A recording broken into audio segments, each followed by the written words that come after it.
இன்று BESE 134 education as a practice கல்வி எனும் நடைமுறை என்ற பாடப்பிரிவில் முதல் கட்டத்தில் இருக்கக்கூடிய அலகு 1, 2, 3 ஆகிய பாடங்களை இன்று நாம் பார்க்கவிருக்கிறோம். இதற்கு முன்பு கல்வி என்பது என்ன என்பதை நினைவு கூறுவோம். கல்வி என்பது அறிவினை தேடி பெறுவது, கருத்தினை பகிர்வது, நமது அனுபவங்களை பரிசீலிப்பது, திறன்கள், மதிப்புகள், மனப்பான்மைகளை கற்றுக்கொள்வது மற்றும் எதிர்காலத்துக்கு தயார் செய்வது என பல படிநிலைகளை உள்ளடக்கிய செயல். ஒரு சமுதாயத்தின் எதிர்காலத்தை தீர்மானிப்பதில் கல்விக்கு முக்கிய பங்கு உண்டு. ஒரு சமுதாய நகர்விலும் கல்வி முக்கிய காரணியாக செயல்படுகிறது. ஒவ்வொரு நாடும் முழுமையான மற்றும் உள்ளடங்கிய கல்வி முறையை கட்டமைப்பதை நோக்கமாக கொண்டுள்ளது. கல்வி என்பது பரந்த விரிந்த பொருளை கொண்டுள்ளது. அதன் நோக்கம் ஒரு மனிதனின் கல்வி நிலையை உயர்த்துவது, அதாவது வெறும் பட்டங்களை பெறுவது மட்டுமல்ல, அத்துடன் மனிதனின் முழுமையான ஆளுமை வளர்ச்சியை அடைய வைப்பதும் ஆகும். கல்வியின் மூலம் ஒருவன் தன்னுடைய ஆற்றலை கண்டுணர வைக்க வேண்டும். எனவே கல்வியை பற்றியும் அதன் நோக்கம், பயன் பற்றியும் இந்த பாடத்தில் நாம் புரிந்து கொள்ள இருக்கிறோம். அலகு 1 கல்வி ஒரு நடைமுறை என புரிந்து கொள்வது என்பதை விளக்குகிறது. இந்த பாடத்தில் இந்திய அரசியலமைப்பு சட்டங்கள், அவற்றிற்கிடையேயான தொடர்பு, இந்திய அரசியலமைப்பு முகவரிக்கு பொருந்தக்கூடிய அளவில் கொள்கைகள் உருவாக்கப்பட்டது, அரசியலமைப்பு கொள்கைகளுக்கு ஏற்றவாறு கலைத்திட்டம் எவ்வாறு கட்டமைக்கப்படுகிறது, கல்வி சம்பந்தமான ஆய்வுகள் எவ்வாறு மேற்கொள்ளப்படுகின்றன, இந்த ஆய்வு முடிவுகளை கொண்டு புதிய கல்விக் கொள்கைகள் எவ்வாறு உருவாக்கப்படுகின்றது என்றெல்லாம் விளக்கப்பட்டுள்ளது. கல்வி எஜுகேஷன் என்பது எஜுகேர், எஜுகீர் என்ற லத்தீன் சொல்களிலிருந்து உருவானது. கல்வி என்பது அறிவினை தேடி பெறுவது மட்டுமல்லாமல் திறன்களின் வளர்ச்சி, மனப்பான்மை, பழக்கங்கள் மற்றும் முழுமையான வளர்ச்சிக்கான ஒன்றாகும். கல்வி என்பது ஒரு புலமாகும். இது பல அம்சங்களை உள்ளடக்கியது.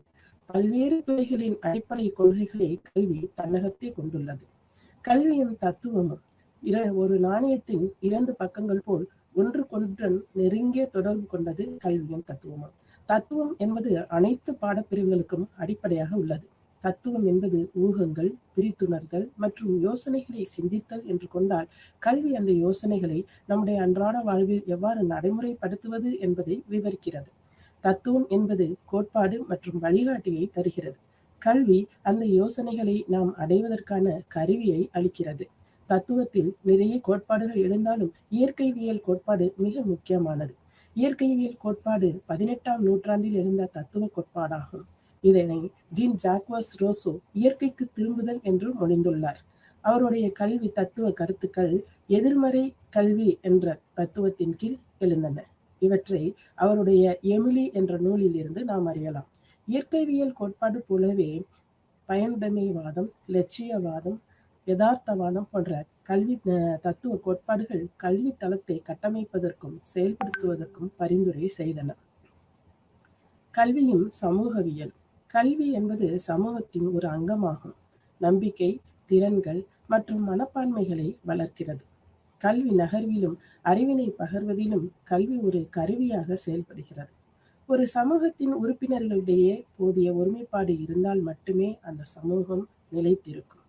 கல்வி ஒரு குழந்தையின் மனதில் ஆரம்பம் முதலே சமூகத்தின் தேவையான ஒருமைப்பாட்டை வளர்க்கவும் வலுவூட்டவும் செய்கிறது என்று டர்கை மொழிபெயர்ந்துள்ளார். கல்வி மற்றும் சமூகம் சேர்ந்த கல்வி சமூகவியல் கல்வியாகும். உளவியல். கல்வி உளவியல் என்பது நடைமுறை உளவியலின் ஒரு பகுதியாகும். உளவியலின் ஒரு பிரிவாக கல்வி உளவியல் இருந்த போதும் ஒரு அறிவியல் புலமாகும் இந்த கல்வி உளவியல். கல்வி உளவியலின் நோக்கம் கற்பித்தல், கற்றல் ஆகியவற்றை சிறப்பான செயல்முறையாக உயர்த்துவதே என்று ஆலிஸ் கூறுகிறார். கல்வி உளவியலின் முக்கிய பணிகள் கற்பித்தலை பயனுள்ளதாக்குதல், கற்றலை மாணவருக்கு பயனளிப்பவனாக செய்தல் மற்றும் கற்பவர், கற்பிப்பவர் உடல்நலம் மற்றும் மனநலம் இரண்டினையும் பேணுதல் கல்வி உளவியலின் முக்கிய நோக்கமாக இருக்கிறது. இந்திய அரசியல் அமைப்பு ஆனது 1950 ஜனவரி 26ஆம் அன்று நடைமுறைப்படுத்தப்பட்டது. இதில் கல்வி சம்பந்தமாக நிறைய சட்டங்கள், பிரிவுகள் உள்ளன. அனைவருக்கும் இலவச மற்றும் கட்டாய கல்வி சட்டம் பிரிவு 45, கல்வி பெறும் உரிமை சட்டம் பிரிவு 21A, பெண்களுக்கான கல்வி பகுதி 15 1/3, தாழ்த்தப்பட்ட மற்றும் பிற்படுத்தப்பட்ட வகுப்பினரின் கல்வி மற்றும் பொருளாதாரத்தை மேம்படுத்துதல், மதக்கல்வி, சிறுபான்மையினருக்கான கல்வி விருப்பங்களை பாதுகாத்தல் பிரிவு 29, சிறுபான்மையினர் கல்வி நிறுவனங்களை நிறுவுதல் பிரிவு 30, இவையெல்லாம் மிக முக்கியமானதாகும். இவற்றுள் கல்வி பெறும் உரிமை சட்டம் 2009 ஆண்டு இயற்றப்பட்டது. நமக்கு தெரியும், ஆர்டிகல் 45 பிரிவு 45 கீழ் அனைவருக்குமான கல்வி முதலில் கொண்டு வரப்பட்டு பின்பு அடிப்படை உரிமைகளின் கீழ் பிரிவு 21A கீழே மாற்றப்பட்டது. ஸோ இதை வச்சு கல்வி பெறும் உரிமை சட்டம் 2009 இயற்றப்பட்டது. இந்த கல்வி பெறும் உரிமை சட்டத்தின் கீழே 6 முதல் 14 வயது வரை அனைத்து குழந்தைகளும் இலவச மற்றும் கட்டாய கல்வி கொடுக்கப்பட வேண்டும் என்றும், தனியார் பள்ளிகள் தங்களுடைய மாணவர் சேர்க்கையில் ஒவ்வொரு வருடமும் 25% சேர்க்கையை சமூகத்தில் நலிந்த மற்றும் பாதிக்கப்பட்ட பிரிவினருக்கு வழங்கிட வேண்டும் என்றும், எந்த ஒரு பள்ளியும் மாணவரிடமிருந்து நன்கொடையாகவோ இலவசமாகவோ எதனையும் பெறக்கூடாது. ஆசிரியர் மாணவர் விகிதம் 1:30 என்ற அடிப்படையில் இருக்க வேண்டும். 8ஆம் வகுப்பு வரை பயிலும் மாணவசிரியர்களும் இந்த சட்டம் இயற்றப்பட்டு 5 ஆண்டுகளுக்குள் ஆசிரியர் தகுதிக்கான பட்ட படிப்பினை நிறைவு செய்ய வேண்டும். அனைத்து பள்ளிகளிலும் இந்த சட்டம் இயற்றப்பட்டு 3 ஆண்டுகளுக்குள் கட்டமைப்பு முன்னேற்றம் பெற்றிருக்க வேண்டும். மேலும் இந்த சட்டத்தை மீறுபவர்களுக்கு அபராதம் விதிக்கப்படும் எனவும் இந்த கல்வி பெறும் உரிமை சட்டம் கல்விக்காக வழிவகுத்தது. கலைத்திட்டம். கர்ரிகுலம் என்பது கர்ரி என்ற லத்தீன் சொல்லிலிருந்து உருவானது. இதன் அர்த்தம் ஓடுதல், டு ரன் என்ற பொருளை கொண்டுள்ளது. கர்ரிகுலம் என்பதற்கு ரேஸ்கோஸ், ஓடுகளம் என்று பொருள்படும். கல்வியில் கலைத்திட்டம் என்பது இலக்கினை அடைய மேற்கொள்ளப்படும் கல்வியியல் நடவடிக்கைகள் ஆகும். இந்த இலக்குகள் சமூகம், அரசியல், பொருளாதார அடிப்படையில் அமையும். கலைத்திட்டம் என்பது கற்றலுக்கான திட்டமாகும் என்று தாபா வலியுறுத்துகிறார். மாணவர்களின் சிந்திக்கும் திறன் மற்றும் செயல்படுதிறன் இவற்றை வளர்ப்பதற்காக பள்ளியிலேயே அவர்களுக்கு ஒரு சில கற்றல் அனுபவங்களை ஏற்படுத்தி தர வேண்டும். இந்த அனுபவங்களின் தொகுப்பே கலைத்திட்டம் ஆகும் என்று ஸ்மித் வலியுறுத்துகிறார். கலைத்திட்டம் கட்டமைக்க பல அடிப்படை தளங்கள் உள்ளன. அவற்றில் மிக முக்கியமானது தத்துவம், சமூகம், உளவியல். அடிப்படை தளங்கள் பின் வருவனவற்றில் ஆதிக்கம் செலுத்துகின்றன. கலைத்திட்ட திட்டமிடுதலிலும், பாடப்பொருளை தெரிவு செய்தலிலும், பாட செயல்பாடுகளை தெரிவு செய்வதிலும், கற்றல் கற்பித்தல் வளங்களை தெரிவு செய்வதிலும் இந்த அடிப்படை தளங்கள் ஆதிக்கம் செலுத்துகின்றன. தத்துவம் இயற்கை மற்றும் விழுமிய கல்விக்கு வழிகாட்டுகிறது. கற்பவர், பள்ளி, கல்வியின் நோக்கம், தேவை மற்றும் குறிக்கோள்கள் இவற்றை கருத்தில் கொண்டு கலைத்திட்டத்தினை வடிவமைப்பதற்கு தத்துவம் நமக்கு உதவுகிறது. அறிவாற்றலை வளர்ப்பதுடன் அறிவையும் வளர்க்கிறது. இதன் மூலம் மாணவனின் பகுத்தாய்வு, விளக்கும் திறன், சிக்கலுக்கு தீர்வு காணுதல், விசாரணை, உளத்திறன் போன்ற அனைத்து திறன்களையும் வளர்த்து மாணவனை முழுமையான ஆளுமை வளர்ச்சி உள்ளவனாக தத்துவம் உருவாக்குகிறது. சமூகத்தினை பற்றிய படிப்புதான் சமூகவியல். சமூக செயல்பாடுகள், சமூக அமைப்பு, சமூக தொடர்பு போன்றவற்றை குறிக்கோளாக கொண்டது. கல்வி ஒரு மனிதனை சமூக பங்களிப்புக்கு சமூக காரணிகளும் பங்களிக்கின்றன. கல்வி பெற்ற சமூகம் முன்னேறிய சமூகமாக கருதப்படுகிறது. தத்துவமேதை ஜான் டூயி ஒரு குழந்தைக்கு கல்வி வழங்குவதில் சமூகத்தில் அவனுக்குரிய பங்கு என்ன என்பதை நாம் உணர்த்த வேண்டும் என்று கூறியுள்ளார். சமூக சூழலானது கற்போரின் ஆர்வம், தேவை, மனப்பான்மை, நம்பிக்கை ஆகியவற்றை பாதிக்கிறது. உளவியல் என்பது மனிதனின் மனம் மற்றும் நடத்தையோடு போன்ற பல்வேறு அம்சங்களை கையாண்டு முழுமையான ஆளுமை வளர்ச்சிக்கு வித்திடுகிறது. கல்வி தளத்தில் உளவியல் மிக முக்கிய பங்காற்றுகிறது. கல்வி உளவியல் அறிவு இருந்தால் மட்டுமே ஆசிரியர் தன்னுடைய வகுப்பறையில் பயிலும் மாணவர்களை அடையாளம் காணவும், அவர்களை புரிந்து கொள்ளவும், அவர்களுடைய தனியால் வேறுபாடுகளை கண்டுணரவும், அவர்களுக்கான கற்பித்தல் முறைகளை தேர்ந்தெடுத்து அவர்களுக்கு கற்பிக்கவும் இந்த கல்வி உளவியல் அறிவு ஆசிரியருக்கு அடிப்படையாக விளங்குகிறது. உளவியல் அடித்தளங்கள் கலைத்திட்ட கற்பித்தலுக்கும் கலைத்திட்ட கற்றலுக்கும் இடையான தொடர்பினையும் வலுப்படுத்துகிறது. கற்றல் முறைகளில் உளவியலில் அறிவுசார் புலம், உணர்வுசார் புலம், செயல்படும் முறை, ஆகிய 3 புலங்களிலும் கல்வி உளவியல் மூலம் நாம் மாணவனுக்கு கற்றலை ஏற்படுத்த முடியும். இதன் மூலம் மாணவனை புற சூழலுக்கு ஏற்றவாறு அவனுடைய நடத்தையை மாற்றியமைக்கவும், அவனுக்கு உள்ளே கொண்டிருக்கக்கூடிய அனைத்து ஆற்றல்களையும் விழிப்புணர்வும் நம்மால் முடியும். கலைத்திட்ட பரிவர்த்தனை கரிக்குலம் டிரான்சாக்சன்ஸ் என்பது என்ன என்று இங்கு பார்ப்போம். கலைத்திட்ட கட்டமைப்பு என்பது கற்றல் கற்பித்தல் செயலின் முதல் படி என்றால், இந்த கலைத்திட்டத்தின் நடைமுறைகளை படுத்துவது மிக முக்கிய படிநிலை. கலைத்திட்ட பரிவர்த்தனை கலைத்திட்டத்தினை நோக்கங்கள் மற்றும் குறிக்கோள்களுடன் செயல்படுத்துவதை பரிந்துரை செய்கிறது. கரிக்குலம் டிரான்சாக்சன் ஆனது முதலில் பிளானிங், தெளிவான சிந்தனை, பரிமாற்றத்துக்கான வழிமுறை, குழு வேலை, தடையற்ற தொடர்பு, மேல்பார்வை, தேவையுடைய மாணவர்களுக்கு நேர மேலாண்மை, காப்பு திட்டமிடல் போன்றவற்றை கலைத்திட்ட பரிவர்த்தனைக்கு தேவைப்படுகின்றன. இந்த கலைத்திட்ட பரிவர்த்தனை பின்வரும் அணுகுமுறைகளில் கையாளப்படுகிறது. முதலில் ஆசிரியர் மைய கலைத்திட்டம், செயல்பாடு மைய கலைத்திட்டம், மாணவர் மைய கலைத்திட்டம், ஒருங்கிணைக்கப்பட்ட கலைத்திட்டம், முழுமையான கலைத்திட்டம். ஆசிரியர் மைய கலைத்திட்டம் என்பது பாரம்பரியமான திட்டமாக இருக்கிறது. இதில் ஆசிரியர் அல்லது பாடப்பொருளை மையமாக கொண்டது. ஆசிரியர் பாடப்பொருள் கற்றலுக்கும் பொருள் சார்ந்த முக்கியத்துவத்துக்கும் தான் இது அதிக அழுத்தம் அளித்தது. செயல்பாடு மைய கலைத்திட்டம் என்பது மாணவனை செயலில் ஈடுபடுத்தி கற்பித்தல் ஆகும். செயல்பாடு மூலம் கற்றலானது மாணவனை வாழ்க்கையுடன் தொடர்புபடுத்தி கற்றலுக்கு முக்கியத்துவம் அளிக்கிறது. ஆய்வக வேலை, களவேலை, ஈடுபாடு இவற்றின் மூலம் மாணவனின் அனுபவ கற்றலுக்கு இந்த செயல்பாடு மைய கலைத்திட்டம் முக்கியத்துவம் தருகிறது. மாணவன் மைய கலைத்திட்டம் இது மாணவனுக்கு பேரிலேயே இருக்கு, மாணவனுக்கு முன்னுரிமை அளிக்கும் கலைத்திட்டமாகும். உளவியலை அடிப்படையாக கொண்டு மாணவனின் முழுமையான ஆளுமை வளர்ச்சிக்கு மாணவனின் ஆர்வம் மற்றும் தேவை ஆகியவற்றில் இந்த கலைத்திட்டம் கவனமளிக்கிறது. கூட்டுறவு கற்றல், குழு கற்றல் மற்றும் கற்றல் குறிக்கோள்களை அடைய முடிகிறது. ஒவ்வொரு மாணவனின் தனித்தன்மைகளான ஆர்வம், நாட்டம், ஆற்றல் ஆகியவற்றுக்கு தந்தால் போல கற்றல் மாதிரிகளை உருவாக்க இக்கலைத்திட்டம் வலியுறுத்துகிறது. ஒருங்கிணைந்த கலைத்திட்டமானது பாடம் சார்ந்த, கற்றல் சார்ந்த, செயல்பாடு சார்ந்த என்ற 3 கலைத்திட்டங்களையும் ஒன்றாக கொண்ட, 3ஐயும் மையமாக கொண்ட கலைத்திட்டமாகும்.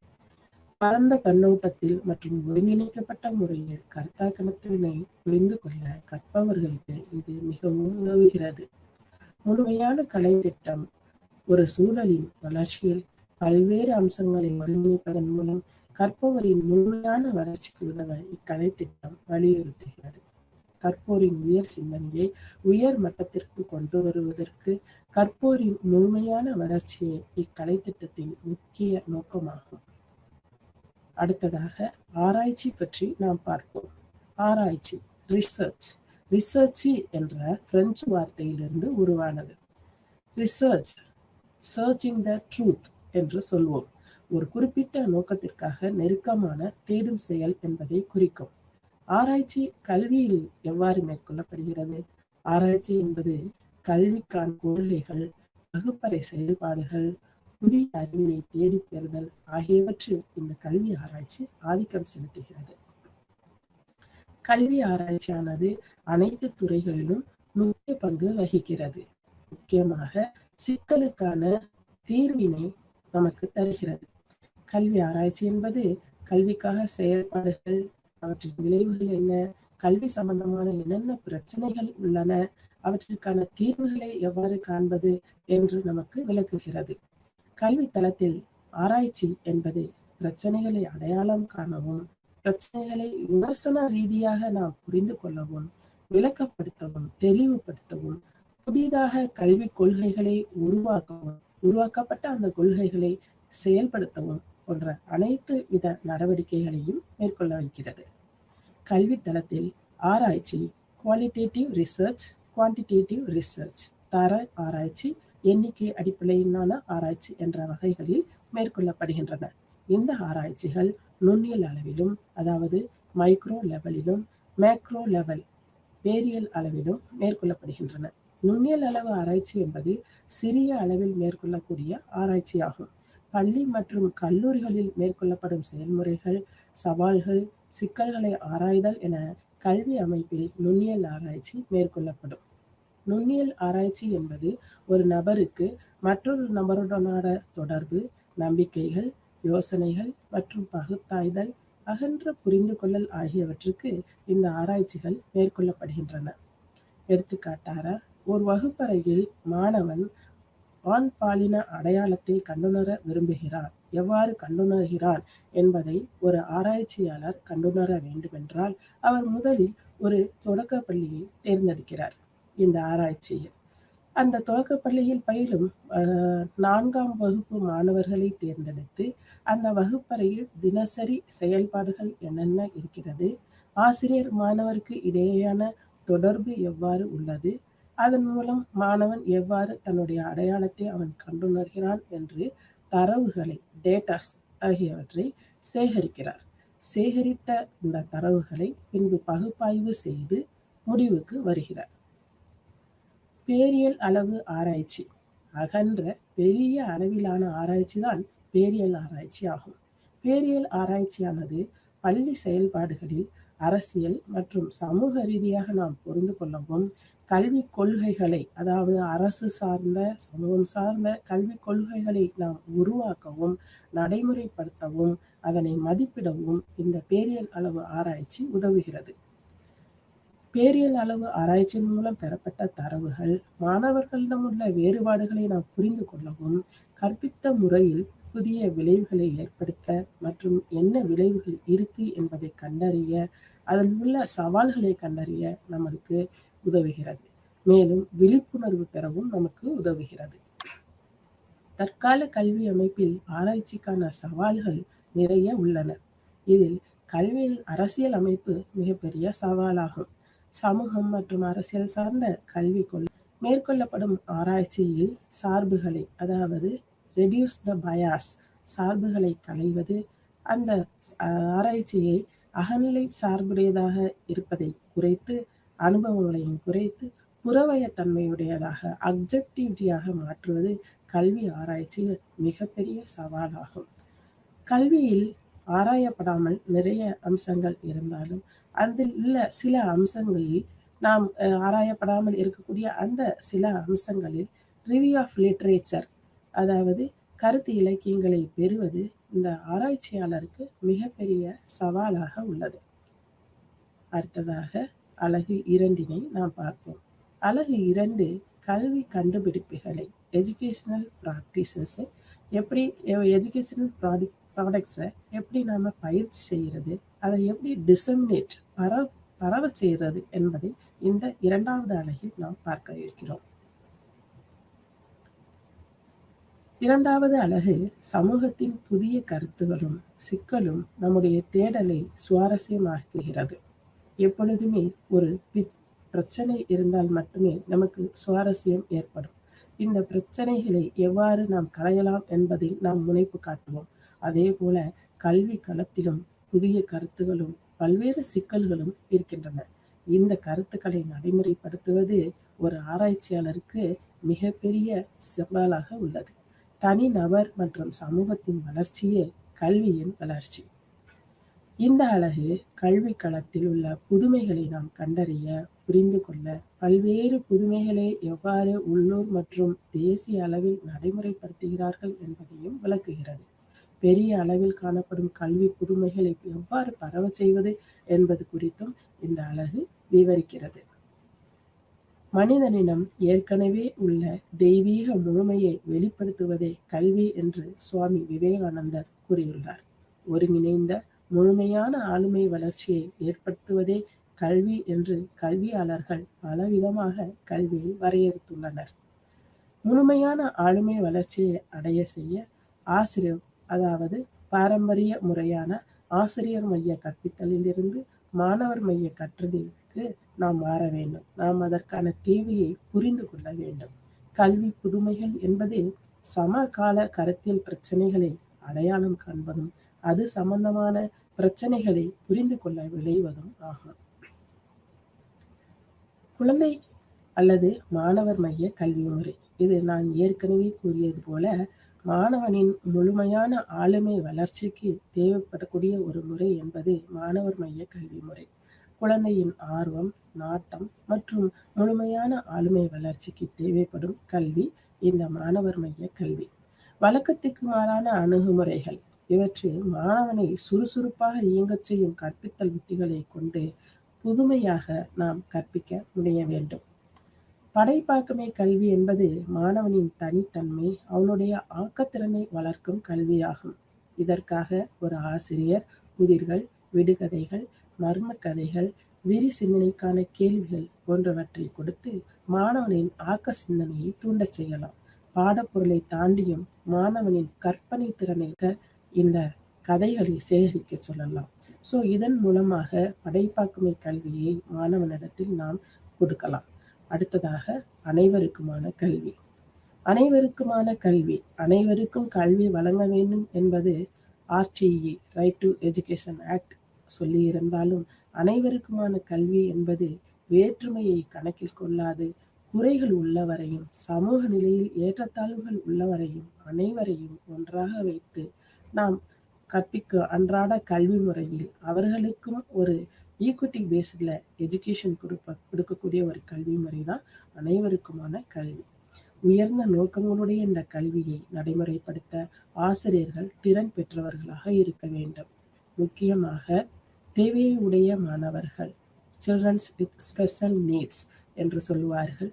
ஸோ அந்த மாதிரி தேவையுடைய மாணவர்களுக்கு அந்த நார்மல் மெயின் ஸ்ட்ரீம் கிளாஸில் வச்சு நம்ம கிளாஸ் எடுக்கணும் அப்படின்னா அந்த டீச்சர்ஸ் திறன் பெற்றவர்களாக இருக்கணும்.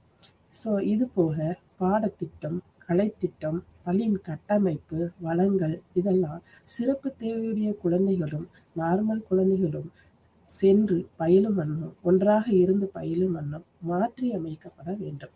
கற்பித்தல் முறைகள், மதிப்பீட்டு முறைகள் இவற்றில் எல்லாம் புதுமை ஏற்பட்டு அனைத்து குழந்தைகளின் கற்றல் தேவைகளை பூர்த்தி செய்யும் வண்ணம் கல்வியானது அமையப்பட வேண்டும். சில கேஸ் ஸ்டடீஸை நம்ம பார்க்க போகிறோம். அடுத்ததாக உலக அளவிலையும் இந்திய அளவிலையும் என்னென்ன எஜுகேஷனல் ப்ராக்டிசஸ் மேற்கொண்டாங்க, எப்படி திட்டங்களை தீற்றி அதை நடைமுறைப்படுத்தினாங்க அப்படின்றத அடுத்து நம்ம பார்க்க போகிறோம்.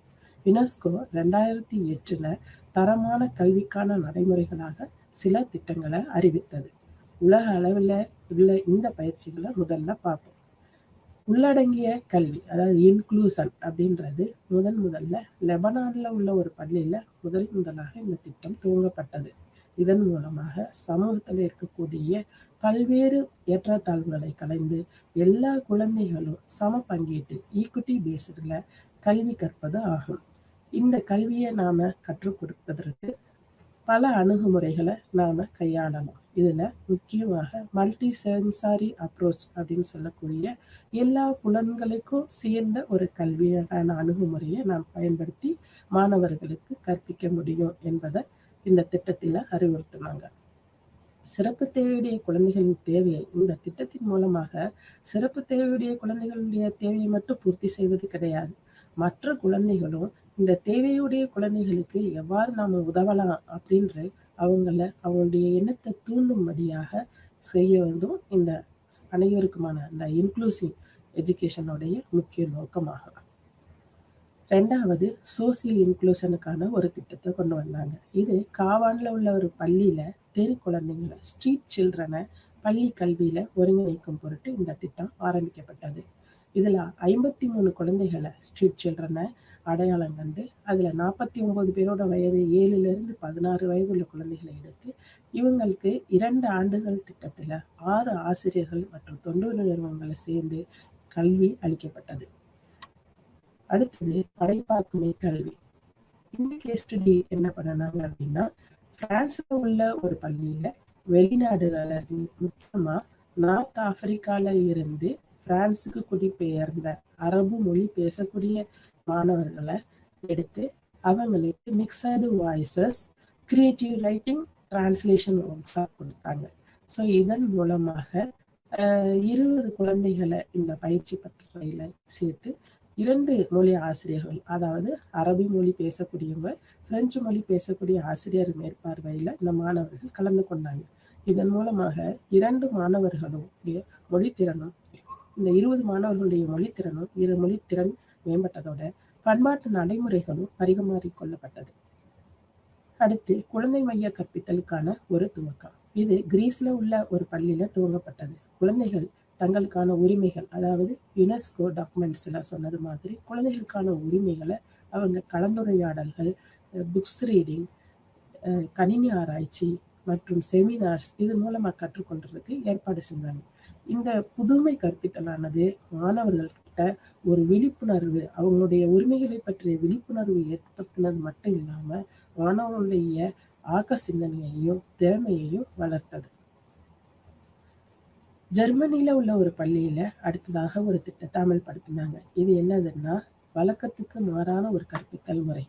அங்க அந்த பள்ளிக்கு அருகில் இருந்த ஒரு நிலத்தை குத்தகைக்கு எடுத்து ஆர்கானிக் ஃபார்மிங், கரிம விவசாயம் செய்ய அந்த மாணவர்களை ஈடுபடுத்தினாங்க. இதன் மூலமாக இந்த மாணவர்கள் நிலையான அபிவிருத்தி என்ன அப்படின்றத அடையாளம் கற்றுக்கொண்டாங்க. இத்திட்டத்தின் மூலமாக மாணவனுக்கு அனுபவ கற்றலையும் கற்றுக் கொடுத்தாங்க. ஜப்பான்ல உள்ள ஒரு பள்ளி என்ன செஞ்சதுன்னா சுற்றுப்புற சூழல், வறுமை, மனித உரிமை, உலக பாரம்பரியம் என்ற பல கூறுகளை உள்ளடக்கிய ஒரு கல்வி திட்டத்தை பயிற்சி வகுப்புகள், செயல்பாடுகள் மூலமாக கற்பித்தாங்க. ஸோ இந்த மாதிரி கற்பித்து தான் திட்டங்களை செயல்படுத்தி அதை சில திட்டங்களை முன்மாதிரியாக எடுத்துக்கிட்டாங்க. அதில் முக்கியமானது ஏபிஎல் மெத்தட். இந்த APL activity based learning method அப்படின்றது யூனிசெஃப் சப்போர்ட்டோட எஸ்எஸ்ஏ மூலமாக மத்திய பிரதேசத்தில் உள்ள 50 பள்ளிகளில் முதலாக 1 மற்றும் 2 வகுப்புகளில் 2ஆம் வகுப்புகளுக்கு அறிமுகப்படுத்தப்பட்டது. மாணவர்கள் செயல் அட்டைகள் மூலமாக கற்றுக்கொண்டாங்க. இந்த செயல் அட்டைகள் மூலமாக முதலாக அவர்கள் விலங்குகள், பறவைகள், எண்கள் இவற்றை கற்றுக்கொண்டனர். இந்த செயல் அட்டை முறை கற்பித்தலானது மாணவரிடத்தில் ஒரு நல்ல தாக்கத்தை ஏற்படுத்தியது. மாணவன் தன்னுடைய அடைவுக்கு ஏற்றவாறு, எந்தெந்த மாணவன் எந்த அளவு கற்றிருக்கிறானோ அந்த அளவு அடைவுக்கு ஏற்றவாறு கல்வியை இந்த செயல் அட்டை முறை ஊக்குவித்தது. பிரகார் பாடசாலைகள் பள்ளி நேரமும் பாடமும் நெகிழ்வுத்தன்மை கொண்டது. மாணவன் அதாவது பள்ளிக்கு வெளியே இருக்கக்கூடிய மாணவன் வீட்டு வேலை, தன்னுடைய பெற்றோர்களுக்கு உதவுதல், இதன் மூலமாக பள்ளிக்கு செல்ல கஷ்டப்படக்கூடிய மாணவர்களை இந்த பிரகார் பாடசாலைகள் அட்மிட் பண்ணி அவங்களுக்கு கல்வி கொடுத்தாங்க. ஸோ இந்த முறையை ராஜஸ்தானில் இருக்கக்கூடிய திலோனியா என்ற தொண்டு நிறுவனம் மேற்கொண்ட ஆய்வு திட்டத்தின் கீழே இத்திட்டம் நடைமுறைப்படுத்தப்பட்டது. இதில் மாணவன் தனக்கான ஒரு குறிப்பிட்ட நேரத்தில் இல்லாமல் தனக்கு கிடைக்கக்கூடிய நேரத்தில் போய் அவன் கல்வி கற்றுக்கிற முடியும். அடுத்ததாக லோக் ஜம்பிஸ் திட்டம். இது மிக முக்கியமான திட்டம். மக்கள் லோக் ஜம்பிஸ் என்பதற்கு மக்கள் நகர்வு என்று பொருள். ராஜஸ்தானில் உள்ள ஒரு தொண்டு நிறுவனத்தினால் இப்புதுமை திட்டம் கொண்டு வரப்பட்டது. இது 3 படிநிலைகளாக அமல்படுத்தப்பட்டது. ஃபர்ஸ்ட் ஸ்கூல் மேப்பிங், பள்ளி விவரணையாக்கம். சுமார் 4000 கிராமங்களை தேர்ந்தெடுத்து இந்த திட்டத்தில் இம்ப்ளிமெண்ட் பண்ணாங்க. 4000 கிராமங்களை ஜாகிரபிக்கலாக மட்டும் இல்லாமல் அந்த பள்ளிகள் எங்கெங்கே இருக்குது, அந்த பள்ளிகளில் உள்ள பிரச்சனைகள் என்னென்ன, அங்கே என்னென்ன வளங்கள் இருக்குது, கலைத்திட்டம் என்ன கடைபிடிக்கப்படுகிறது, அங்கே உள்ள கல்வி தரம் என்ன, ஆசிரியர் மனப்பான்மைகள் என்னென்னவாக இருக்குது, பெண் கல்வி நிலை என்னவாக இருக்குது என்று ஒரு முழு விவர பட்டியலை இந்த ஸ்கூல் மேப்பிங் திட்டத்தில் தயார் செய்தார்கள். நுண்ணிலை திட்டம் செயல்முறை, மைக்ரோ பிளானிங் ப்ராசஸ். இது வில்லேஜ் எஜுகேஷன் கமிட்டி மூலமாக ஒவ்வொரு வில்லேஜ்லேயும் ஒவ்வொரு கிராமத்துலேயும் எத்தனை குடும்பங்கள் இருக்குது, அந்த குடும்பத்தில் உள்ள குழந்தைகள் எத்தனை பேர், அந்த குழந்தைகள் பள்ளிக்கு சென்று கல்வி கற்கிறார்களா இல்லையா என்பதை ஆராய்ந்து பெற்றோர்களுக்கு விழிப்புணர்வு மூலமாக பள்ளி அதாவது குழந்தைகளை பள்ளிக்கு அனுப்புவடைய முக்கியத்துவத்தை புரிய வச்சாங்க இந்த மைக்ரோ பிளானிங் ப்ராசஸில். அடுத்தது திறமை அடிப்படையிலான கல்வி, கம்பியூட்டன்சி பேஸ்டு எஜுகேஷன். ஒவ்வொரு குழந்தையுடைய கல்வி திறமையை வளர்க்கும் அளவில் கலை திட்டத்தில் வகை செய்யப்பட்டு குழந்தைகளின் திறமைகளை அளவீடு செய்யும் திட்டம் ஆகும். ஏக்லவ்யா கல்வி திட்டமானது 1982 இம்ப்ளிமெண்ட் பண்ணாங்க. இது மாணவர் மைய கற்பித்தலை ஊக்குவிக்கக்கூடிய ஒரு திட்டம். மத்திய பிரதேசத்தில் உள்ள ஏக்லவ்யா அப்படின்ற தொண்டு நிறுவனம் மாணவனுடைய முழுமையான வளர்ச்சிக்காக புதுமையான கல்வி நடைமுறைகளை கொண்டு உருவாக்கிய திட்டம் தான் இந்த ஏக்லவ்யா கல்வி திட்டம். ஹோசங்காபாத் அறிவியல் கற்பித்தல் திட்டம் 1972 கிஷோர் பாரதி மற்றும் ஃப்ரெண்ட்ஸ் ரூரல் சென்டர் என்ற தொண்டு நிறுவனங்களால ஆரம்பிக்கப்பட்டது. இதன் முக்கிய நோக்கம் அறிவியல் கற்பித்தல், அறிவியல் திறனை மாணவனிடம் வளர்க்கிறது. 6லிருந்து 8 வரை பயிலக்கூடிய மாணவர்களை முதல்ல இந்த திட்டத்தில் உட்படுத்தி அவர்களுடைய படைப்பாக்குமை, கற்பனை திறனை வளர்க்கும் விதமாக கலைத்திட்டமும் பாடத்திட்டமும் தயார் செய்யப்பட்டு பயிற்றுவிக்கப்பட்டது. இது மாணவர்களிடையே ஒரு நல்ல தாக்கத்தை ஏற்படுத்தியது. 2019 சிங் என்பவருடைய பரிந்துரையினால பள்ளிகளில் கணினி மைய கற்பித்தலுக்காக பல்வேறு திட்டங்கள் துவக்கப்பட்டன. கல்விக்கான அணுகலை மேம்படுத்துவதற்காக முதலாக GIS ஜியோகிராபிக்கல் இன்ஃபர்மேஷன் சிஸ்டம் மூலமாக வெவ்வேறு இடங்களில் இருக்கக்கூடிய பள்ளிகளுடைய ஸ்கூல் மேப்பிங் செய்யப்பட்டு தரமான கல்வியை பெற முதலில் வழி செய்யப்பட்டது. அடுத்ததாக வளங்களை, தேசம் முழுவதும் இருக்கக்கூடிய பல்வேறு கல்வி வளங்களை பாத்சாலா, மூக் மேசிவ் ஆன்லைன் ஓப்பன் கோர்சஸ், ஸ்வயம் பிரபா, DTH இதில் இருக்கக்கூடிய 32 சேனல்கள் மூலமாக கல்வி வளங்களை தேசம் முழுவதும் கல்வி பயிலக்கூடிய மாணவர்களுக்கு பகிர்ந்தளிக்க இதில் முடிவு செய்யப்பட்டது. கற்பித்தல் தரத்தினை மேம்படுத்த மனிதவளத்துறையினால் கொண்டு வரப்பட்ட டிஜிட்டல் தளம் தீக்ஷா போர்ட்டல் மூலமாக ஆசிரியர் கற்பித்தல் திறனை மேம்படுத்தினர். Prajna, class room, digital language lab போன்ற திட்டங்கள் மாணவரிடம் தொழில்நுட்ப கல்வியை மேம்படுத்தினர். உள்ளூர் சூழலிலிருந்து பரந்த சூழலுக்கு செல்வது போல் இந்தியாவில் முதலில் மண்டல அளவில் இந்த நடைமுறைகள் மேற்கொள்ளப்பட்டு பின்பு தேசம் முழுவதும் பரவ செய்யப்பட்டது. அடுத்ததாக நடைமுறைகள் மற்றும் யோசனைகளை பின்பற்றப்பட்ட அந்த நடைமுறைகளை உலக அளவில் பல்வேறு நாடுகளுக்கும் பரவ செய்வதையும் நோக்கமாக கொண்டது இந்த திட்டங்கள். ஆராய்ச்சியிலிருந்து நடைமுறைப்படுத்துவது போல அனுபவபூர்வமான படிப்புகளில் இருந்து கிடைக்கக்கூடிய அந்த இன்சைட்ஸை பள்ளி கல்வியில எப்படி பயன்படுத்தலாம் என்பதையும் இந்த நடைமுறைகள் பரவ செய்தது. புதிதாக தேசிய கல்விக் கொள்கை 2020 போல நடைமுறைகளையும் கொள்கைகளையும் பெரிய அளவில் உருவாக்கி நாடு முழுவதும் பரவ செய்வதும் இதன் நோக்கமாக இருந்தது. பரப்புவதின் நோக்கம் என்ன என்று கிங் 2003 குறிப்பிடுகிறார். கல்வியில் பரவுதலின் நோக்கம் மற்றும் குறிக்கோள்கள் யாதெனில் விழிப்புணர்வை ஏற்படுத்துவதும் மாணவனுக்கு கல்வி பற்றிய புரிதலை வளர்ப்பதும் ஆகும். பங்குதாரர்கள் மற்றும் பயன்பாட்டர்களை பொறுத்து பரப்புதல் 2 வகையில் உள்ளது. ஒன்று செயலுடன் உள்ள பரவும் முறை, இன்னொன்று செயலற்ற பரவல் முறை. விழிப்புணர்வை பரவல் ஏன் செய்யணும், டிசமினேஷன் ஏன் பண்ணணும் அப்படின்னா மாணவர்களிடம் மட்டுமல்ல இந்த சமுதாயத்தில் கல்வி பற்றிய விழிப்புணர்வை நாம ஏற்படுத்தணும், புரிதலை எல்லாருக்கும் வளர்க்கணும், சமூகத்துக்கு தகுந்தது மாதிரி கல்வியிலேயே நம்ம மாற்றத்தை கொண்டு வரணும் என்பதுதான் இந்த டிசமினேஷன் ஆஃப் ப்ராக்டிசஸ் உடைய நோக்கம். ஸோ இதனுடைய கல்வி பற்றி, கலைத்திட்டம் பற்றி, ஆராய்ச்சி பற்றி, கல்வி நடைமுறைகளை எவ்வாறு பரவ செய்தல் என்பது பற்றி நாம் பார்த்தோம். அடுத்ததாக அலகு 3 ஆராய்ச்சி மற்றும் மேம்பாடு, ரிசர்ச் அண்ட் டெவலப்மெண்ட்டை எப்படி நாம ப்ராக்டிஸ் பண்ணுறது அப்படின்றத பார்க்க போகிறோம். ஆராய்ச்சி. கல்வியில் ஆராய்ச்சி என்பது கள ஆய்வின் மூலமாக பெறப்பட்ட தரவுகளை கொண்டு கல்வி சம்பந்தமான தயாரிப்புகளான பாடப்புத்தகம், படங்கள், கற்பித்தல் முறைகள், மதிப்பீட்டு முறைகள், தள ஆய்வுகள் ஆகியவற்றை எவ்வாறு நாம் தயார் செய்வது, மறுபார்வை செய்வது என்பது ஆகும். கல்வி ஆராய்ச்சியானது சமூகம் மற்றும் நடத்தையிலோடு மிகவும் வேரூன்றி உள்ளது. கல்வி ஆராய்ச்சி என்பது பள்ளியில் அல்லது வகுப்பறையில் காணப்படும் சிக்கல்களை களைய தேவைப்படும் அறிவை தேடுவதும் புரிந்து கொள்வதும் ஆகும். கல்வி ஆராய்ச்சி என்பது முறையான கற்றலுக்கும் முக்கிய நோக்கங்களை நாம் தேர்வு செய்யவும், நோக்கங்கள் அடிப்படையில் நாம் கலைத்திட்டத்தினை தயார் செய்யவும் நமக்கு உதவுகிறது. கற்பிக்கும் முறை மற்றும் மதிப்பீடு முறையை தேர்வு செய்வது, உள்ளூர் மற்றும் தேசிய அளவிலான கல்வி கொள்கைகளை நாம் புரிந்து கொள்வது, பள்ளி வளாகத்திற்கு முகமைகளை அதாவது ஏஜென்சிஸை எப்படி நாம ஏஜென்ட்டா இருந்து முயற்சிப்பதற்கு நாம உதவுறது, இதெல்லாம் கல்வி ஆராய்ச்சி நமக்கு கொடுக்குறது.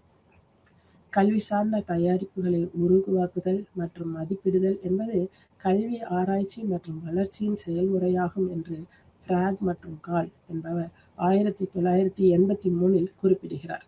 கல்வி சார்ந்த தயாரிப்புகள் அப்படின்றது என்ன?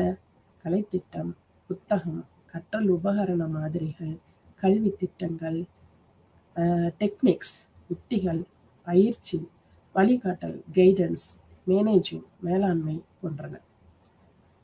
கல்வியில் ஆராய்ச்சி அப்படின்றது புதிய கண்டுபிடிப்புகளை, அதாவது எஜுகேஷனல் ப்ராடக்ட்ஸை புதுசாக கண்டுபிடிக்கிறது மட்டும் கிடையாது.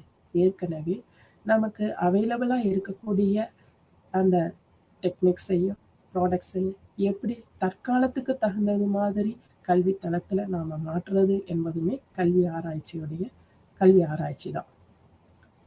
கல்வி ஆராய்ச்சியை நாம் எப்படியெல்லாம் மேற்கொள்ளலாம், என்னென்ன படிநிலைகள் இருக்குது அப்படின்றது ஃப்ராக் மற்றும் கால் கூறியிருக்கிறாங்க. இதில் 9 படிநிலைகளில் நாம் கல்வி ஆராய்ச்சியை மேற்கொள்ள முடியும். முதல் படிநிலை செய்திகளை சேகரித்தல். ஏற்கனவே இருக்கக்கூடிய ரிசர்ச் ஸ்டடீஸ் என்னென்ன இருக்குது அப்படின்றத படித்து அதில் இருக்கக்கூடிய பகுத்தாய்ந்து நாம் என்ன செய்யலான்றத முதல்ல திட்டமிடுறது. இந்த திட்டமிடுதல் 2வது படிநிலை திட்டமிடுதல். திட்டமிடுதல் அப்படின்றது நம்ம செய்யக்கூடிய ஆராய்ச்சி. இந்த ஆராய்ச்சியில் முதல்ல பிரச்சனை என்ன அப்படின்றத கண்டுபிடிக்கணும். ப்ராப்ளமை ஃபைண்ட் அவுட் பண்ணிட்டு அதுக்கப்புறம் அப்ஜெக்டிவ்ஸ், நோக்கங்களை நாம் கட்டமைக்கணும். எப்படி நாம் ஆராய்ச்சி பண்ண போகிறோம், இந்த ஆராய்ச்சியோடைய நோக்கம் என்ன அப்படின்றத சரியான அளவில் கண்டுபிடிச்சு சரியான அளவில் முறைப்படுத்துறது 2வது படிநிலை. 3வது படிநிலை என்ன அப்படின்னா, நாம் ஆராய்ச்சிக்கு எடுத்துக்கொண்ட ஒரு எஜுகேஷனல் ப்ராடக்ட்ஸ் அதை முதல்ல ஒரு முன்னோட்டமாக என்ன செய்கிறது அப்படின்னா முன்னோட்ட தயாரிப்பை தயார் செய்கிறது. ஒரு ப்ராடக்ட்ஸ், ஃபார் எக்ஸாம்பிள் ஒரு பிளெண்டர் லேர்னிங் அல்லது ஒரு ஃப்ளிப்டு கிளாஸ் ரூம் டெக்னிக் அப்படின்னு நாம் ஒரு டெக்னிக்கை இம்ப்ளிமெண்ட் பண்ண நினச்சோம் அப்படின்னா, ஃபர்ஸ்ட் அந்த டெக்னிக் என்னன்றதை முடிவு பண்ணி அதில் ஒரு குறிப்பிட்ட அளவு, ஒரு முன்னோட்ட அளவில் நாம் அதை இம்ப்ளிமெண்ட் பண்ணுறது.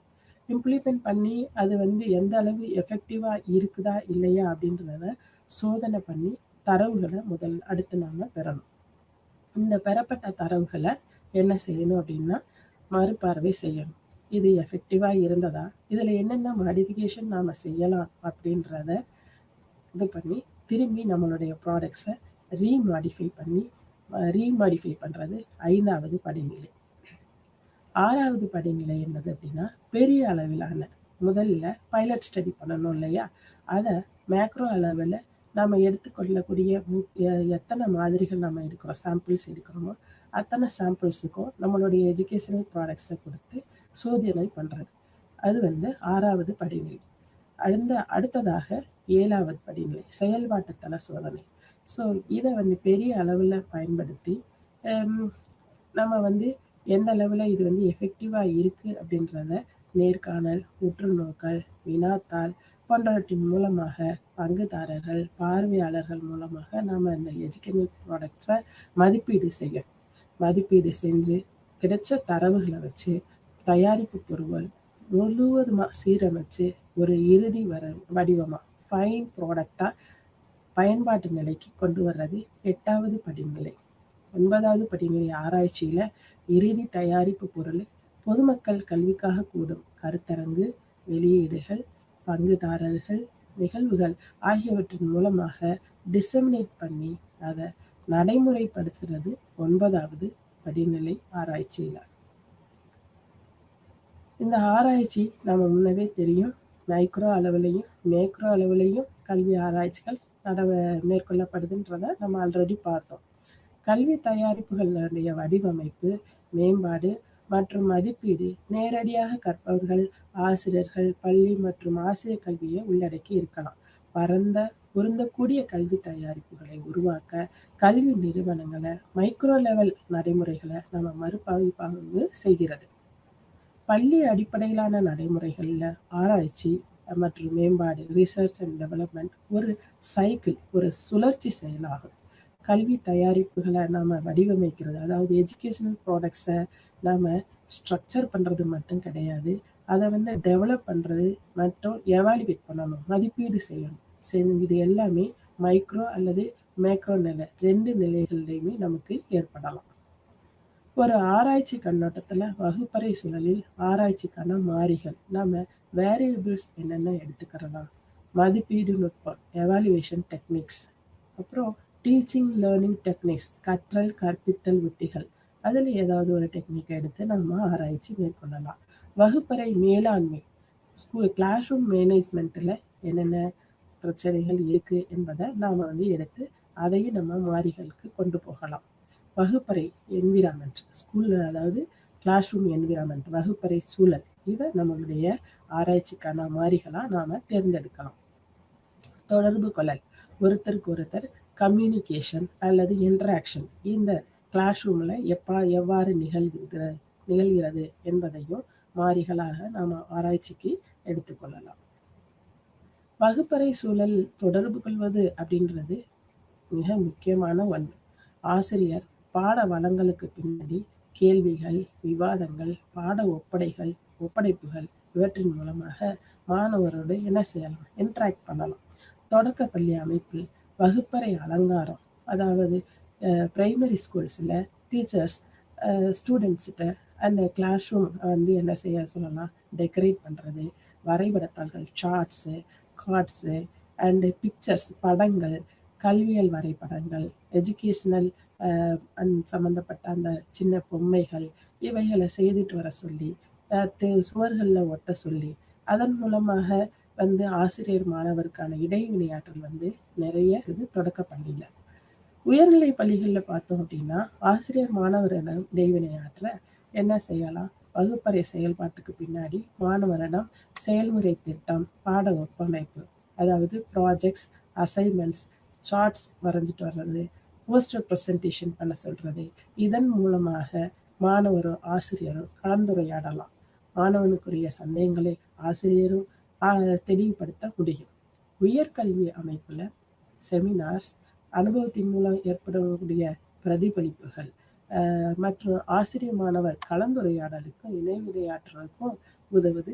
ஹையர் எஜுகேஷன் சிஸ்டத்தில் முக்கியமாக செமினார்ஸ் மற்றும் work shops, experiential learnings techniques, இதெல்லாம் ஹையர் எஜுகேஷன் சிஸ்டத்தில் இன்ட்ராக்ஷனுக்கு, இடைவினையாற்றலுக்கு மிகவும் உதவுது. தொடர்பு மற்றும் இடைவினையாற்றல் அமைப்பு எவ்வாறு இருக்குது அப்படின்னு பார்த்தோம்னா, பாடப்புத்தகம் மற்றும் பிற வாசிப்புகள் அப்படின்றது ரீடிங்ஸு, மற்ற புக்ஸ், ரெஃபரன்ஸ் புக்ஸை நம்ம ரீட் பண்ண சொல்லலாம். பாட கருத்துரை, அப்புறம் கரும்பலகை, பிளாக் போர்ட்ஸ் ரைட்டிங்ஸு, மேல்நிலை வெளிப்படைத்தன்மை, power point presentations, bulletin boards, questions கேட்கறது, அப்புறம் உற்று நோக்கல்கள், மாணவருக்குடைய சந்தேகத்தை, ஆர்வத்தை தூண்டக்கூடிய ஆசிரியருடைய கேள்விகள், மாணவன் கேள்விக்கான ஆசிரியருடைய பதில்கள், கலந்துரையாடல்கள், தேர்வு, வினா மற்றும் விடைத்தாள்கள், இவை எல்லாமே ஆசிரியருக்கும் மாணவருக்கும் இடையேயான அந்த கம்யூனிகேஷன் சிஸ்டத்தை, இன்ட்ராக்ஷன் சிஸ்டத்தை முக்கிய பங்கு அளிக்கிறது. தரம், பொருத்தம், நம்பகத்தன்மையுடன் உடைய கற்றல் கற்பித்தல் அனுபவங்கள் வகுப்பறை சூழலில் முக்கிய மாறியாக விளங்குகிறது. பாடக்கருத்தினை வகுப்பறை கற்றலுக்கும் அது தொடர்பான வெளி உலக அனுபவத்துக்கும் இடையேயான தொடர்பு மாணவனை வகுப்பறை கற்றலில் ஈடுபட செய்கிறது.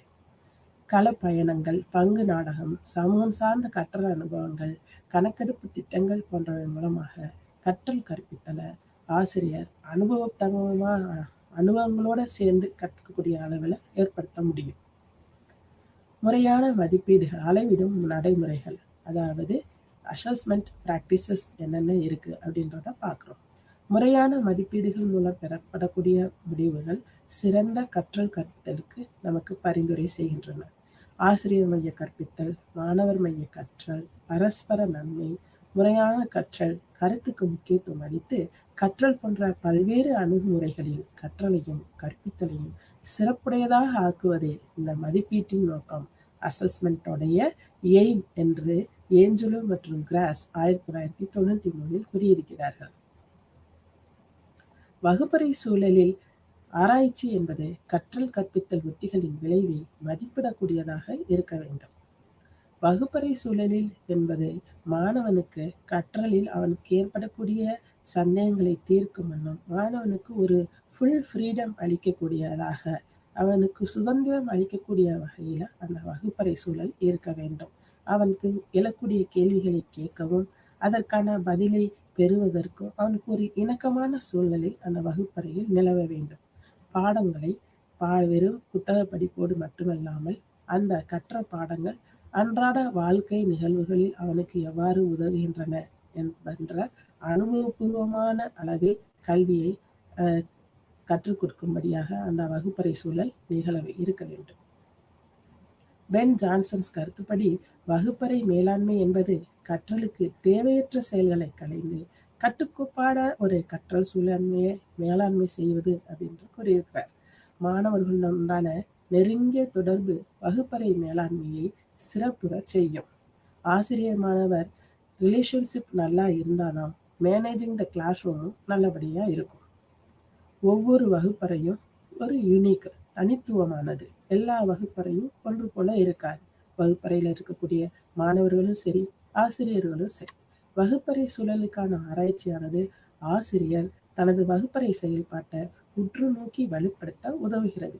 இது வகுப்பறை ஆசிரியருக்கு அவர்கள் மேற்கொள்ளும் கற்பித்தல் உத்திகள், தொடர்பு கொள்ளும் முறை, வகுப்பறை சூழல் மாணவரின் கற்றலில் எவ்வாறு விளைவை ஏற்படுத்துகிறது என்பதை மொழிகிறது. வகுப்பறை சூழலில் ஆராய்ச்சி தேவையா? தேவை. ஆசிரியர், மாணவர், பெற்றோர் மற்றும் சமூக உறுப்பினர் ஆகியோர் ஆராய்ந்து கலைத்திட்டம் மற்றும் கல்வி திட்டங்கள் வகுப்பறை சூழலில் எவ்வாறு செயல்படுகின்றன என்பதை ஆராய வேண்டும். இந்த வகுப்பறை சூழலில் கல்வி ஆராய்ச்சியை நம்ம எப்படியெல்லாம் மேற்கொள்ளலாம்? சூழல் சார்ந்த ஆராய்ச்சி, களம் சார்ந்த ஆராய்ச்சி, மதிப்பீடு, சோதனை திட்டங்கள், உண்மைக்கு பிந்தைய ஆய்வுகள், போக்கு ஆய்வுகள் மற்றும் கோட்பாடு உருவாக்கம். சூழல் சார்ந்த ஆராய்ச்சி அதாவது என்விரான்மெண்ட்டுக்கு தகுந்தது மாதிரி action research and field research, field studies, evaluation, இது எல்லாமே ஆராய்ச்சி மேற்கொள்ளக்கூடிய முக்கிய முறைகள். உண்மைக்கு பிந்தைய ஆய்வுகள் அப்படின்றது எக்ஸ்போஸ்ட் ஃபேக்டர் ரிசர்ச் அப்படின்னு சொல்லுவாங்க. ஸோ இது எல்லாமே ஆராய்ச்சியை மேற்கொள்ளக்கூடிய முறைகள். வகுப்பறை சூழல் சார்ந்த ஆராய்ச்சி. இந்த முறை வகுப்பறை ஆசிரியருக்கு புதிய அணுகுமுறை மூலமாக எப்படி மாணவர் கற்றலை மேம்படுத்தலாம் அப்படின்றத கண்டுகொள்வதற்கு உதவுது. இந்த ஆராய்ச்சி முடிவுகளுக்கு ஏற்றவாறு ஆசிரியர் ரிஃப்ளெக்ட் பண்ண முடியும் வகுப்பறையில். கள அடிப்படையிலான ஆராய்ச்சி. இது ஃபீல்டு ஸ்டடீஸ். ஒரு வகுப்பறை சூழல்ல பல்வேறுபட்ட ஆசிரியர்கள், மாணவர்கள், அவர்களுடைய அணுகுமுறைகள் எவ்வாறெல்லாம் இருக்கு, பெற்றோர்களுடைய எதிர்பார்ப்புகள் என்னவாக இருக்கு, இதுக்கான மாதிரிகளை அந்த களத்துக்கே சென்று நாம சாம்பிள்ஸை திரட்டி, ஆய்வு மாதிரிகளை திரட்டி அலசி ஆராய்ந்து முடிவினை பெறுவது கள அடிப்படையிலான ஆராய்ச்சி. அடுத்தது ஒப்பீட்டாய்வு. 2 வெவ்வேறுபட்ட வகுப்பறை சூழல்களை ஒப்பீட்டாய்வு செய்து பெறப்படும் முடிவுகள் உண்மைக்கு பிந்தைய ஆய்வுகள், எக்ஸ்போஸ்ட் ஃபேக்டர் ரிசர்ச். இது என்ன அப்படின்னா கார்லேஷன் ஸ்டடீஸ் நாம இதில் பண்ணலாம். ஸோ இதில் 2 வேரியபிளை நம்ம எடுத்து நம்ம ஒப்பீட்டாய்வு செய்ய முடியும். இந்த ஆய்வு முடிவுகள் ஆசிரியருக்கும் கல்வியாளருக்கும் கற்பித்தல் உத்திகள், வகுப்பறை சூழல் பாதிப்பை ஏற்படுத்துகிறதா இல்லையா என்பதை 2 வகுப்பறை சூழல்ல ஒப்பீட்டாய்வு செய்ய முடிகிறது. சோதனை ஆராய்ச்சி என்பது ஆசிரியருக்கு வகுப்பறை சூழல் சார்ந்த ஆராய்ச்சியை மேற்கொள்ள உதவும் ஒரு உத்தியாக இருக்கிறது. கள ஆராய்ச்சி முடிவுகள் எந்த அளவுல நம்ம பிராக்டிசஸ் பண்ணலாம்? கள ஆராய்ச்சியாளர்கள் கற்பிக்கும் முறைகள், மதிப்பீட்டு முறைகள், வகுப்பறை மேலாண்மை முறைகள் ஆகியன கற்றல் கற்பித்தல் தொழிலில் என்ன நிலையில இருக்கு அப்படின்றத குறித்த தரவுகளை பெற இந்த field research studies field studies நம்மளுக்கு உதவுது. ஆராய்ச்சி கல்வியில் புதுமைகள் கற்றலில் எங்கென விளைவை ஏற்படுத்துகின்றன, இந்த எஜுகேஷன் இன்னோவேஷன்ஸ் எஃபெக்டிவா இருக்கா இல்லையா, புதுசா நம்ம கண்டுபிடிக்கக்கூடிய டெக்னிக்ஸ் ஒரு எந்த அளவு எஃபெக்டை ஏற்படுத்துது அப்படின்றத நம்ம ஃபீல்டுக்கே சென்று ஸ்டடி பண்றது தான் இந்த ஃபீல்டு ஸ்டடீஸ். ஆராய்ச்சியாளர்கள் ஆய்வு என்பது கள ஆய்வு என்பது பல்வேறு கால இடைவெளிகளில், அதாவது ஒரே டயத்தில் இல்லாமல் ஒரு டிஃப்ரெண்ட் டைம் இன்டர்வல்ல நம்ம களங்களுக்கு சென்று ஆராய்ச்சியை நடத்தி நம்ம என்ன செய்யலாம்னா டேட்டாஸ் கலெக்ட் பண்ணலாம். ஆராய்ச்சியாளர்கள் எவ்வாறெல்லாம் இந்த தரவுகளை டேட்டாஸை பெற முடியும்? சாம்பிள்ஸ்கிட்ட நாம் வினா படிவம் கொஸ்டினர் கொடுக்கலாம். கிடைக்கக்கூடிய அந்த மாதிரிகள்கிட்ட நேர்காணல் காணலாம். தொலைபேசி மூலமாக டெலிஃபோனிக் இன்டர்வியூ நம்ம எடுக்கலாம். அடுத்ததாக இமெயிலில் நம்ம கணக்கெடுப்பு எடுக்கலாம், ஸ்டாட்டிஸ்டிக்கல் கால்குலேஷன்ஸ் பண்ணலாம். தென் வலைப்பின்னல் கணக்கெடுப்பு அப்படின்றது சர்வே, இமெயில் சர்வே பண்ணலாம். தென் நெட்வொர்க்கு வலைப்பின்னல் சர்வே, இதன் மூலமாக நாம் என்ன செய்யலாம்னா டேட்டாஸை கலெக்ட் பண்ண முடியும், தரவுகளை பெற முடியும். கணக்கெடுப்பை முறையாக சர்வேஸ் எப்போதுமே என்ன முறையில் நம்ம சர்வே பண்ண போகிறோம், ஸ்டடி பண்ண போகிறோம் அப்படின்றத ஃபஸ்ட்டு பிளான் பண்ணி அதுக்கேற்றது மாதிரி தான் நாம் ஆராய்ச்சி மேற்கொள்ளணும். உண்மை சூழ்நிலையை பிரதிபலிக்கும் அளவில் தரவுகளை பெற்று நாம் மதிப்பிடணும். கல்வி திட்டங்கள் மற்றும் மதிப்பீடு ஆராய்ச்சியானது திட்டங்களின் விளைவு மற்றும் முடிவுகளில் இடைவெளியாற்றுகிறது. மாணவரின் செயல்முறை, ஆசிரியரின் தொழில் மனப்பான்மை, கற்பித்தலின் விளைவு ஆகியவற்றை கணக்கீட்டு ஆய்வுகள் மதிப்பீடு செய்கின்றன. கல்வி திட்டங்களுக்கான திட்டங்கள் மற்றும் திட்டங்கள் மதிப்பீட்டு ஆய்வுகள் நோக்கங்கள் எந்த அளவு விளைவினை ஏற்படுத்தின என்பதை நோக்க ஆராய்ச்சியின் கவனம் செயல்முறை சார்ந்த மதிப்பீடாக இருக்க வேண்டும். கல்விசார் திட்டங்களை மதிப்பீடு செய்ய ஆராய்ச்சியாளர்கள் முதலில் ஒரு குட் பிளான், நல்ல பிளான் திட்டத்தை தயார் செய்ய வேண்டும். தேவைக்கு ஏற்ற மாதிரி அவர் லாஜிக்கல் ஸ்ட்ரக்சர், தர்க்க கட்டமைப்பு இருக்குதா இல்லையா, நம்மளால இந்த ஆராய்ச்சியை மேற்கொள்ள முடியுமா என்ன அப்படின்றத முடிவு பண்ணி அதுக்கேற்றது மாதிரி திட்டத்தில் எவ்வாறு செயல்படுகிறது அப்படின்றதெல்லாம் அலசி ஆராய வேண்டும். திட்டத்தின் பயனாளிகள், இந்த திட்டத்தை நாம் மேற்கொள்வதனால இதில் யார் யாருக்கெல்லாம் பெனிஃபிட் இருக்குது, என்னென்ன பயன் இருக்குது, அவங்களுடைய பார்ட், அவங்களுடைய பங்கு என்ன என்பதை அவர் ஆராய்ச்சியாளர் விவரிக்கணும். திட்டங்களை மதிப்பீடு செய்வதும் பார்வையிடுவதும் அவசியமா என்பதை குறிப்பிடணும். ஆராய்ச்சியாளர்கள் கொடையாளிகள் மற்றும் பயனாளிகள் இருவரையும் வேறுபடுத்தி விவரிக்கணும். இதில் யாரெல்லாம் டோனர்ஸ், யாரெல்லாம் பெனிஃபிட்டர்ஸ், ஸோ ரெண்டையுமே அவர் நல்லா டெஸ்கிரிப்ட் பண்ணி விவரித்து கூறணும். தனியார் மற்றும் குழுவினரின் தன்மைகளை புரிந்து கொள்ளுதல், அதாவது இண்டிவிஜுவல் மற்றும் குரூப், இவங்களுடைய கேரக்டரிஸ்டிக்ஸ் என்ன என்பது குறித்த ஆராய்ச்சியாளர்கள். தனியார் ஆய்வு கேஸ் ஸ்டடிஸ் என்பது தனி நபரின் தன்மைகள் மற்றும் நடத்தைகளை அறிய, தனி நபரின் நடத்தைகளை பாதிப்புகளை கண்டறிய உதவுகிறது. தொடர்புக்குள்ள ஆய்வு முடிவுகள் ஒரு நபரின் 2 வெவ்வேறு நடத்தை, அதாவது கேஸ் ஸ்டடிஸ் பண்ணி அவர்கிட்ட இருக்கக்கூடிய 2 வெவ்வேறு நடத்தை கூறுகள், அது எந்த அளவு ஒப்பிடவும் செய்யலாம், வேறுபடுத்தியும் நம்ம அதுக்கான மதிப்பீடை நம்ம செய்யலாம். நீளமான மற்றும் குறுக்குவெட்டு ஆய்வு, லாஞ்சிடியூடினல் மற்றும் கிராஸ் செக்ஷனல் ஸ்டடீஸ். ஸோ இது ஒரு நடத்தை கூறு பற்றி முழுமையாக நாம் அறிவதற்கு, அல்லது 2 அல்லது அதற்கு மேற்பட்ட மாறிகள் அல்லது தன்மைகள் தனிநபரின் பல்வேறு வளர்ச்சி நிலைகளில் அவருடைய குரோத் அண்ட் டெவலப்மெண்ட்டில் எந்த அளவு விளைவை ஏற்படுத்துது அப்படின்றத நம்ம மதிப்பிடுறதுக்கு உதவுது. வீழல் உத்திகள் என்பது தனிநபரின் ஆளுமையை அளவிடக்கூடியதாக இருக்கிறது. கதை விசாரணை என்பது தனிநபரின் சில சமூக நிகழ்வுகளுக்கு எவ்வாறு அவர் ஈடுபடுகிறார் என்பதை ஸ்டோரிஸ் மூலமாக நம்ம ஸ்டடி பண்ணலாம். அவருடைய தன்மைகள் என்ன, அவருடைய பார்ட் என்ன என்பதை அறிகிறதுக்கு இந்த விதமான ஆராய்ச்சிகள் உதவுகின்றது. குழு அளவிலான பகுப்பாய்வு, அடுத்ததாக குரூப் டைனமிக்ஸ். குரூப் டைனமிக்ஸை எப்படி ஸ்டடி பண்ணலாம் அப்படின்னா பகுப்பாய்வு, அதை நம்ம அனலைஸ் பண்ணலாம். குழு மோதல் மற்றும் இணைப்பு, தலைமைத்துவம் எவ்வாறு இருக்குது, ஒரு குழுவில் ஒரு மாணவனுக்குரிய தலைமைத்துவம் என்னவா இருக்குது, குழுவுடைய தலைமைத்துவம் லீடர்ஷிப் எந்த அளவில் இருக்குது, ஸ்கில்ஸ் எந்த அளவு இம்ப்ளிமெண்ட் ஆகுது, விதிகள் என்னென்ன, தொடர்பு, அப்புறம் நெட்வொர்க் எந்த அளவில் ஒரு குழுவில் இருக்குது, அந்த குழுவில் இருக்கக்கூடிய பார்ட்டிசிபேஷன்ஸ் எந்த அளவில் இருக்குது, இதெல்லாம் நிறுவன நடத்தவியல், அதாவது ஆர்கனைசேஷனல் பிஹேவியர்ஸ் ஆராய்ச்சி மூலமாக நாம் அறிய முடியும். சமூக அளவீடு, உத்திகள், குழு இயக்கவியலை அளவிடுவதன் மூலம் குழுவோட தன்மையை பற்றி, குரூப் டைனமிக்ஸ் பற்றி நம்ம இந்த சோசியோ டயக்ராம்ஸ் மூலமாக அளவிட முடியும். Socio studies. தொடர்புகளை கணக்கீடு மூலம் சமூகத்தில் தனியாளின் செயல்பாடு மற்றும் மொத்த குழுவில் அவனது பங்கு குறித்து தொடர்புபடுத்த முடியும். தர அளவிலான சோதனைகளும் இனவியல் சோதனைகளும் குழு இயக்கவியல் நடத்தையை ஆராய நமக்கு உதவுகிறது. கல்வி ஆராய்ச்சி ஏற்கனவே இருக்கக்கூடிய கல்வி சம்பந்தமான பிரச்சனைகளை அடிப்படையாக கொண்ட கொள்கைகளையும் தத்துவங்களையும் ஆராய்வதை நோக்கமாக கொண்டது. அடிப்படை ஆராய்ச்சியானது குறிப்பிட்ட ஆராய்ச்சி தளத்தில் ஆர்வத்தையும் அறிவை பெருக்குவதாகவும் அமைகிறது. திரும்ப திரும்ப நாம மேற்கொள்ளக்கூடிய இந்த ஆராய்ச்சிகள், அப்புறம் காரிலேஷன் ஸ்டடிஸ், இதெல்லாம் ஒரு ஜெனரலைஸ்டு ஸ்டேட்டஸுக்கு நம்மளை ஜெனரலைசேஷன் பண்ணுவதற்கு ஆராய்ச்சியாளருக்கு உதவுது. இதன் மூலமாக ஆராய்ச்சியாளர் ஒரு முடிவுக்கு வர முடியும்.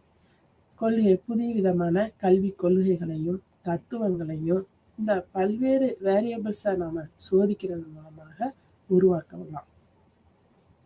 வடிவமைப்பு ஆராய்ச்சி, ஸ்ட்ரக்சரல் அனாலிசிஸ் அப்படின்றது தற்போதைய உண்மை உலகின் கல்வி பிரச்சனைகளை பகுத்தாய்ந்து கல்வி தளத்தில் வளர்ச்சிக்கு உதவும் கொள்கைகளையும் தத்துவங்களையும் உருவாக்கவும் செயல்படுத்தவும் நமக்கு உதவுகிறது. நுண்ணிய மற்றும் பேரியல் அளவிலான நடைமுறைகளை, பிராக்டிசஸ் மைக்ரோ லெவல்லையும் மேக்ரோ அளவுலையும் நாம எப்படி சோதிக்கிறது, எப்படி மெஷர் பண்றது அப்படின்றது ஆசிரியர், மாணவர், பெற்றோர் மற்றும் பள்ளியில் நேரடியாக மேற்கொள்ளப்படும் நடவடிக்கைகள். இது நம்ம ஆல்ரெடி பார்த்தோம். ஒரு ஆராய்ச்சியாளர் நேரடியாக களத்துக்கு சென்று அல்லது வேற விதமாகவோ பள்ளியில நடக்கக்கூடிய நிகழ்வுகளை, ஆசிரியர் மாணவர் உறவுகளை, கற்பித்தல் முறைகளை, வகுப்பறை மேலாண்மையை, இதெல்லாம் இந்த நடைமுறைகள்லாம் எந்த அளவில் இருக்கு அப்படின்றத ஆராய்ச்சி பண்றது தான் நுண்ணியல் அளவிலான ப்ராக்டிசஸ். ஸோ விளைவு கற்றலுக்காகவும் எஃபெக்டிவ் லேர்னிங்காகவும் முறையான மதிப்பீடு நடவடிக்கைக்காகவும் பள்ளியில் மேற்கொள்ளப்படும் கல்வி நடைமுறைகள் மைக்ரோ லெவல் ஆகும். மாணவனின் கற்றலில் உள்ள பிரச்சனைகளுக்கு ஆசிரியர் அல்லது மாணவர் வழிகாட்டி உதவிட இந்த விதமான ஆய்வுகள், இந்த மைக்ரோ லெவல் ப்ராக்டிசஸ் ஹெல்ப்ஃபுல்லாக இருக்கு. அடுத்ததாக போர்ட்ஃபோலியோஸ். ஸோ இந்த போர்ட்ஃபோலியோஸ் அப்படின்றது ஆசிரியர் எவ்வாறு கற்பிக்கிறார் அப்படின்றத மாணவர் தன்னுடைய ஃபீட்பேக் மூலமாக கொடுக்கலாம். ஆசிரியர் தன்னுடைய கற்பித்தலை எந்த அளவு எஃபெக்டிவாக இருந்ததுன்றத மாணவனுடைய பின்னூட்டம் மூலமாக அடைய முடியும்.